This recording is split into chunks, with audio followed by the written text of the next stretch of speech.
P4 సంబంధించి మార్గదర్శకలో వచ్చే response ఎలా ఉంది? దానికి చాలా మంది కొంత విమర్శలు చేస్తున్నారు.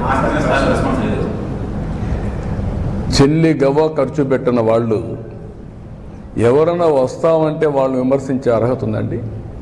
అది నీతిమాలిన చర్య కదా. ఒక్క పైసా మీరు ఖర్చు పెట్టిన దోచుకోవడం తప్ప ఖర్చు పెట్టడం లేదు. రాష్ట్ర ఆదాయాన్ని రాష్ట్ర వనరుల్ని కొల్లగొట్టే మీరు ఎవడో వచ్చి స్వచ్ఛందంగా పనిచేస్తానంటే వాడిని విమర్శించడం ఏంటండి? బుద్ధి ఉందా మీకు? ఇది కూడా రాజకీయం అండి.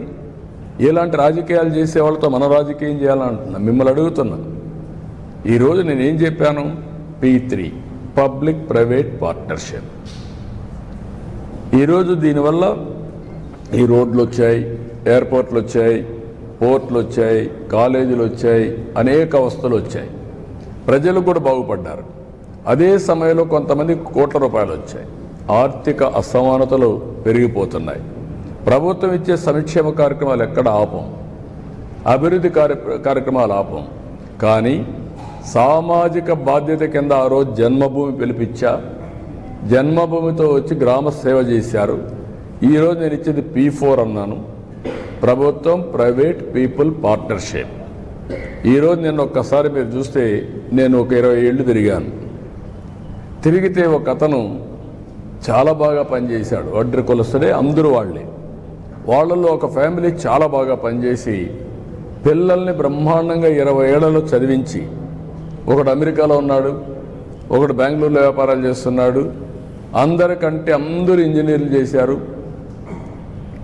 ఫస్ట్ ఒక కొడుకును మాత్రం చదివించలేక తోడుగా పెట్టుకొని అందరినీ తయారు చేశాడు. ఆయన కొడుకులు వాళ్ళ మళ్ళా మనవాళ్ళు మనవరాళ్ళు కూడా చదివించాడు. అప్పుడు నేను డబ్బులు కూడా ఆర్థిక సహాయం చేశాను.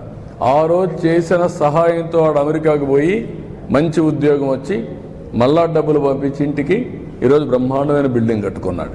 నేను ఒక 2-3 ఇండ్లు P4 కింద తీసుకుంటానని ముందుకు వచ్చే పరిస్థితికి వచ్చాడు.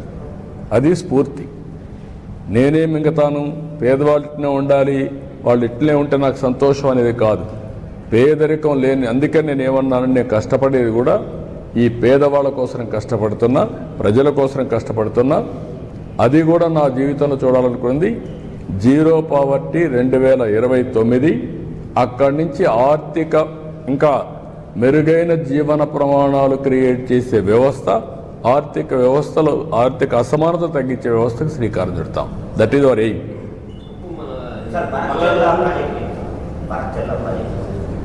ఓకే, మా బనకచెర్ల ఎవ్వరికి నష్టం లేదు.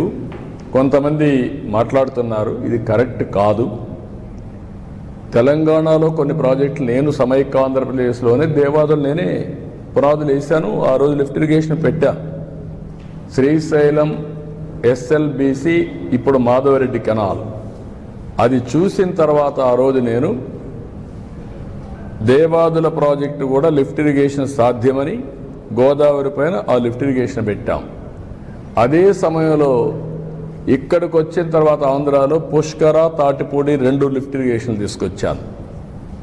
తర్వాత కొన్ని వీళ్ళు దేవాదుల ఇవన్నీ కూడా వచ్చాయి. రాజశేఖర్ రెడ్డి ఉన్నప్పుడే ఎల్లంపల్లి అన్నారు, అది రాలేదు, అది కూడా పెద్ద స్కామ్ అయింది. తర్వాత ఈరోజు వీళ్ళు దేవాదులు తీసుకొచ్చారు. గోదావరిలో నీళ్లున్నాయి, పైన ఉండేవాళ్ళు వాడుకుంటారు, కిందలో వాడుకోవచ్చు.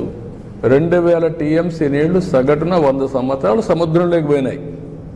సముద్రంలోకి పోయే నీళ్లు ఒక 200 TMC ఇక్కడ కానీ అక్కడ కానీ వాడుకుంటే రాష్ట్రాలు బాగుపడతాయి, తెలుగు కమ్యూనిటీ బాగుపడుతుంది, నీటి సమస్య పరిష్కారం అవుతుంది.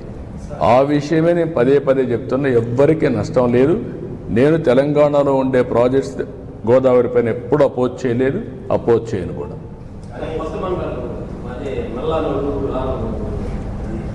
రెండు వస్తాయి, తొందరలో వస్తాయి. పోదాం, టైం అవుతుంది, పోదాం బండి.